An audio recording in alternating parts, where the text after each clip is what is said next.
What is going on, YouTube people? New York Cards and Comics here for another edition of the weekly sports card market update. Hope everybody out there has managed to stay safe from the hurricane. I know, just well beyond just Florida, I've seen lots of flooding throughout Georgia, Tennessee, North Carolina. We got pretty lucky up here in Ohio. We just got a little bit of light rain, nothing super crazy. It didn't end up coming this far north. So I hope everyone out there was able to stay safe, keep their families safe, and hopefully keep your collectibles and valuables safe as well. This is just a good reminder that if you have a decent collection, and what that means is going to be different for everyone out there, that you should look into some sort of insurance. Whether it's through your homeowner's policy, which I've never done personally, but I've heard could be a bit of a nightmare, or through a standalone insurance company, whatever that may be. This is not sponsored. I personally use CIS. I have never had to make a claim with them, so I have no idea how much of a battle it is to get them to pay out, but it's probably not a bad idea for the peace of mind having something out there. Because things like this happen. Mother Nature, she is inevitable. So, this week, we got some news, we got some charts and graphs, we got big college football games going on. On Saturday, I am getting ready to watch Alabama and Georgia. As soon as I get done recording this video, my Browns continue to suck, so I'll have them to look forward to later today, on Sunday, when you are all watching this, taking on the Las Vegas Raiders. But before we dive too deep, shout out to channel partner COMC.com, your home for buying and selling thousands, hundreds of thousands, millions of cards, all sorts of stuff, slabs, non-sports, autos, raw, you name it, they pretty much got it. Marvel cards out the wazoo because of the e-pack integration, all sorts of craziness. And one thing that I do need to mention, that a feature that I use often is going away. They actually posted about this a while ago, and I actually missed it myself.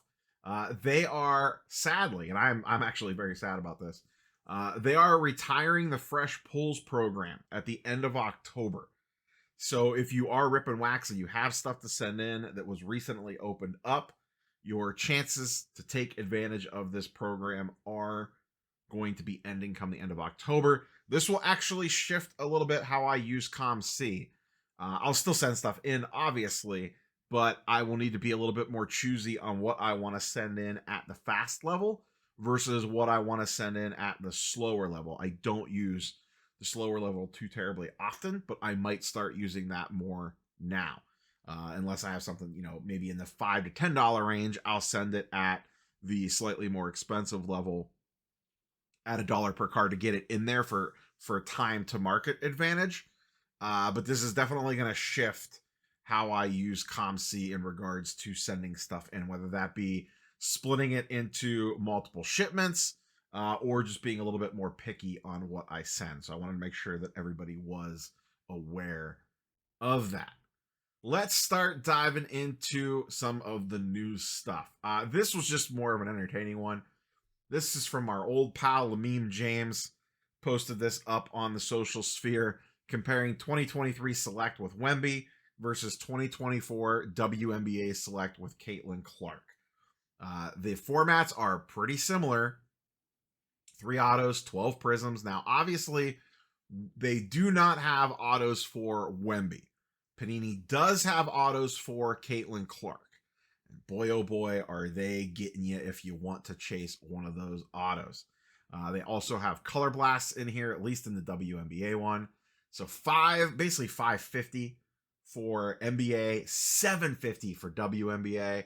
And I can already hear the comment section now being fired up about this. Do keep in mind, the auto difference is big. The fact that you could actually get Caitlin Clark autos out of this product. And also, there is a supply aspect of this. Caitlin does not have a lot of WNBA cards. This just doesn't. There's not a lot out there. So this would be the first real major release to chase her stuff. WNBA Prism is going to be wild. If they're pricing Select at $750 a box, good luck. Good luck. And to be quite frank, both these prices are ridiculously expensive in my opinion. Select is so watered down anymore over the years with all the nonsense parallels and everything. No thanks. Pass. Hard pass. Drama. The 50-50 ball. I did no videos on the Otani 50-50 ball nonsense. There was a little scrum for the ball. One guy got it. One of the kids was mad that he got it taken off of him. Sued for an injunction to stop the sale. That did not go into place. The sale continues. This ball is up on Golden. And at time of recording is at $1.2 million. $1.2 million. Sheesh. This will not be the last time we talk about Shohei and 50, because there is another interesting new twist on a Topps product that we're going to talk about here in just a minute. But Otani goes full 50-50.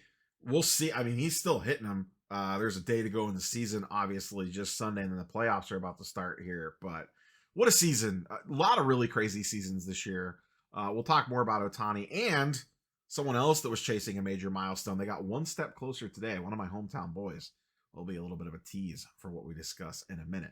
Now, the other 50-50 angle. Topps actually announced this on Saturday, earlier today, prior to me recording. They have a new Topps Dynasty product. Now, we still don't know a lot about this, so I'm kind of curious how this is all going to come out.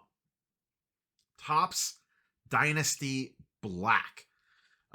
It goes to lay it out here. It talks about Dynasty having game-worn relics, which is anyone that's watched the channel for any amount of time knows I am a massive fan of Topps Dynasty cards. I'm not a fan of ripping the product. It's too damn expensive and it's too much of a gamble. But buying singles, especially like vet singles, not rookies, you can get some really cool stuff out of there for very reasonable prices. I could get a sick Jose Ramirez 3 or 4 color patch with a nice on-card auto, game used, for a couple $100, if that, like $200. Some of his stuff goes for. And this is one of the big things that we asked for. You know, when Fanatics was taking over, the demand was, hey, give us game used patches. Give us, bring back the game used patch on an autograph card. Give us dated cards that show this jersey was from this particular game or event. Tie it to something special. That's what this product is aiming to do. Now, like I said, I don't know how this is going to work. It talks about Dynasty Black brand will be reserved only for truly historic accomplishments, meaning that these cards will be extremely limited in nature. So I don't know if this is going to be a subset, because it also says here, these Dynasty cards will not be a standalone product, but will appear in a more standard product offering. So it sounds like they're going to be taking these and inserting them as chase cards in particular products. That's the vibe that I get. So, let's use this as an example because they give us a sample card. And it also talks about they want to release these close to the actual historic event as possible. So it sounds like someone does something, some sort of milestone, and they're going to get a game jersey from that, or pants or gloves or shoes or whatever, and make a Topps Dynasty Black card from that, and then insert that into a very soon upcoming releasing product, basically juicing that product with another chase. And of course, what are they doing with it? Otani 50-50. This is the MLB logo man off of his pants from that game, and you can see up at the top, 50 home runs, 50 stolen bases, pants, and it's got the MLB logo on it, 101 with an on-card auto. And I assume there will be other pieces and parts to this card as well in there, or the pants rather, and anything else that they were able to get. So the question is what do they put this in? It sounds like it's not going to be tied to any one particular product. So 2024 baseball product, does this end up in like a Bowman? That seems kind of weird.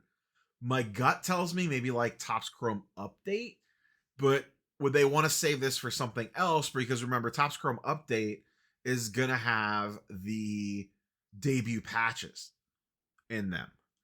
Unless maybe they work this into regular Topps or Topps Update, which is not, it's been up for pre-order, but it hasn't, obviously formally released yet. So if they want to get it out that quick, that would be a way to really juice that product. You think you'd want to have that information out already because that product's up for pre-order already. But cool concept. I do, we'll see. We need more information here on how they're going to handle this with mixing it into existing product as a chase. I'm kind of okay with that because it actually makes it attainable for a normal person to have at least a 0.0001% chance at it versus regular Topps Dynasty, which is like $800 or $900 a box for one card. And most people aren't buying that. And like I said, whether I can afford it or not, or get lucky enough to pull one, probably neither of the two. I just like the idea that this card exists. I think that's overall a good thing, even though it may not be attainable for me unless I get extremely lucky on a pack pull. But I just like the idea that they are making cards like this. Cards like this should exist. And I'm glad to see that they are doing it. Like I said, we'll see how the distribution of this goes. So we'll put an asterisk next to this one and circle back to it once we get more details on it. With that, let's shift over to the charts and graphs portion of the show. If you want to dive into market movers, run your own charts and graphs, link is in the description down below. You can get a free trial and 20% off for life if you decide to sign up. I get questions all the time. Market movers, yes, no, maybe. And my general answer always is try it. If you like it, keep it. If you don't, cancel it, because everyone uses it differently. So, first up, we're going to stick with Otani. I just was curious to see how his prices have held up since the 50-50, and they have dipped back down a little bit. You can see they all peaked up here, and what I should say what we're looking at here. I just pulled a bunch of his 2018 PSA 10 refractors. We looked at these cards before, so I figured it was good to stay consistent. We have just the regular normal refractor, the prism, the pink, the sepia, and the pink from Topps Chrome Update. All these are in the $500 to $800-ish range, depending on the individual card. They've obviously been slowly creeping up. This is over the last 60 days as the summer has waned on, as he continued to get more and more ridiculous, building towards 50-50. He hit the 50-50, and they kind of all leveled up there in this section right here. But you can see they have started to cool ever so slightly. We see this all the time. Something crazy happens, the card spikes, and then a bunch of inventory hits the market. Not enough buyers, supply outweighs demand, and then the prices dip a little bit. And I'm not saying Otani prices are crashing or anything crazy like that. It's just cooling off a little bit, leveling back out. That's all. If he goes crazy in the playoffs, they make a World Series one or whatever, I would expect this stuff to start sneaking back up again. Speaking of milestone chases, my boy Jose Ramirez, as of time of recording, one home run away from 40-40. He's at 39-40 and nobody cares. Outside of Cleveland, nobody cares. It got outshadowed by Otani's crazy season, and Jose Ramirez is one of the most underrated superstars in Major League Baseball. Case in point, here are some of his card prices, and his cards are kind of weird. They come from the 2014 era. The pop counts are a lot lower. He does not have a first Bowman. So here we have the 2014 Topps Chrome X-Fractor in a PSA 10. I have his base Topps Chrome Rookie Auto in a PSA 10, and then just the normal PSA 10 Topps Chrome Refractor. These have basically not moved at all. Now, a couple of these haven't had sales for a couple weeks because the population counts are so low, which is even crazier because his stuff is pretty, I don't want to say like rare, like you can't find it, but by modern standards, these pop counts are extremely low. His PSA 10 X-Fractor is a pop 72. His PSA 10 Rookie Auto is a pop 89. And his PSA 10 Refractor, this is just his regular Topps Chrome Refractor, is pop 52. That's nothing compared to what some of the guys today have. And his prices have basically stayed flat or haven't moved at all. Now, it is not like that across the board, but at least his more semi-common cards haven't moved that much. I know I have a couple 2014 Topps Finest items from him. That stuff has shot up quite a bit. Some of the rare, more low-numbered stuff. I have that PSA 9 gold auto that I got at Ships at the very beginning of the year for a couple $100. The last comp on that, and there's actually 2 sales between $750 and $1,000 on that. A PSA 9 went for $1,000, and a raw with really bad photos went for like $750. So stuff like that has shot way up, but this more baseline stuff just hasn't moved that much at all, and he is just having an absolutely fantastic season. NBA. We had a little pre-training camp news, and that's right. NBA training camp opens. Media days are this week. We are back, baby. Shooters be shooting. The NBA season is right around the corner. Right around the corner. And as always, I am excited as being a massive NBA fan. But the Karl Anthony Towns trade to the Knicks really came out of absolute nowhere. Him going to the Knicks for Julius Randle and Dante DiVincenzo. I'm side-eyeing this one a little bit. Seems kind of like a weird move. I don't know that I really love it for either team per se. Randall seems like a really weird fit with Anthony Edwards. I think most of this move was the fact that the Timberwolves have major financial issues with their roster going forward because of the salary cap concerns. From the Knicks, it's an upgrade in talent, but it still feels kind of weird. I don't know. We'll have to see how things play out. It's definitely a bigger win for the Knicks than the Timberwolves, in my opinion. We'll see how this goes. Cat has a history with Tibbs, so that should be pretty entertaining as well. Once again, kind of a lot like Jose Ramirez, Cat stuff is from the 2015 era. Pop counts are pretty low on it. This is his base Prism PSA 10. The pop on this is only 1,400. That's not a lot. It's a lot, but it's not a lot by, once again, today's standards where a Luka is 20,000. This was going for about $25-$30 prior to the trade. It did spike up to about $45 or $50. We'll see how it holds. I assume it'll probably come right back down again, at least until the season starts. And then if he starts going crazy, maybe it picks up a little bit from there. Next up, I wanted to look at Victor stuff really quickly. And what I was curious about was, one, just what his prices have been doing. And also, I was interested in how it compares to the Topps Chrome Refractor. Now, there's not really any graded sales yet of the Topps Chrome Refractor for Victor. But my thought process was just the fact that that card exists has got to take a little bit of money away from the Prism Silver, just because, there's only so much Victor money to go around out there.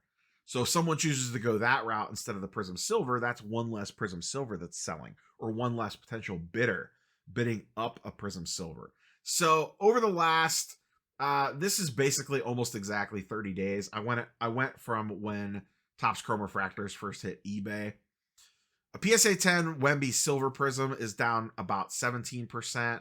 A PSA 9 is down about 15%. And a raw is basically staying flat. The refractor obviously is down 81%. That's not surprising. They come out of the gate super hot and then cool off from there. Those are doing about $100. The raw Victors are doing about 500. So a pretty big premium being put on the Silver Prism over the Topps Chrome Refractor. Those two are not selling anywhere close to each other, which honestly, I am glad to see. The Victor chase in Topps Chrome is really all about the auto because you can't get that anywhere else. Makes sense. But there's no real way to know this. Like, does the fact that that Chrome exists, has it hurt the Silver Prism at all? Or is being 17% down just the natural way of the market? It seems weird for him to be dipping right prior to the season starting versus ramping up in price. But I think a lot of it still is inventory flushing out into the market. And like I said, now you have Topps competing with all these Panini parallels. Even if it doesn't directly hurt it, I think it does indirectly kind of nip at its heels a little bit, because someone, like I said, all it takes is one person to be like, you know what? I'll save a little money. I'll just grab the Topps Chrome Refractor instead of chasing a silver. And then you lose a bidder here, you lose a bidder there. And next thing you know, maybe it goes for 5% less than what it did the day before because you have one less person looking to buy it. So just something to keep an eye on. We'll see how things flush out once we get graded supply on the market, but we're not quite there yet. Let's wrap up, look at a little bit of football. We'll keep this one a little shorter because I want to get to some college football. We are basically a full month into the season. I ran these back going exactly 30 days. So that takes us right to the end of August, basically right before the season starts. These are some of your biggest drops, especially percentage-wise. Will Levis, down 65%. Not surprising, he's been god-awful this year. Bryce Young to the bench. And then Andy Dalton comes in and looks amazing. Not a good look. Down 65%. Deshaun Watson, I don't even want to talk about it. Down 61%. Bijan Robinson down about 50%. I was just thinking about this the other day. You know, like Christian McCaffrey just absolutely killed people in fantasy. Bijan Robinson, another top pick.